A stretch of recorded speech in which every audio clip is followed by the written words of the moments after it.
మన జాఫర్ది ఇంటర్వ్యూ చూసాను సార్, అది లోఫర్ ఇంటర్వ్యూ లాగా ఉంది నాకు. అంటే అంటే తర్వాత తిట్టని కాదండి, లో ఫర్ యూ అనమాట. లోఫర్ అంటే లో ఫర్ యూ.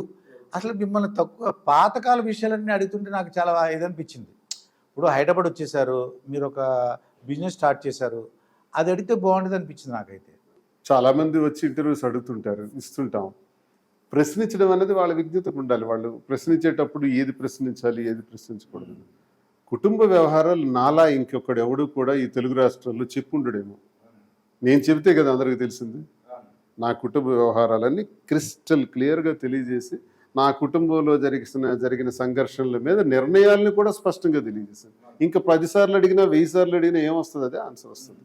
సో దాన్ని ప్రతిసారి లాగటం వల్ల ఇబ్బంది. పిల్లల గురించి అసలు మాట్లాడొద్దని అన్నాను. పిల్లలు అన్నది మేము చూసుకుంటున్నాం. ఇప్పుడు మేము తీసుకున్న నిర్ణయంలో భాగంగా మాకు 5 పిల్లలు ఉన్నారు. నాకు 2 పిల్లలు, మాధురికి 3 పిల్లలు. వాళ్ళకి అగ్రస్థానాన్ని కూర్చోబెట్టాలి ఆర్థికంగా, విద్యాపరంగా అన్నది మా నిర్ణయం. అది మేము చేసుకుంటున్నాం. సో ఇది కూడా చెప్పాను జనానికి. ఇంకేముంటుంది ప్రశ్నించడానికి.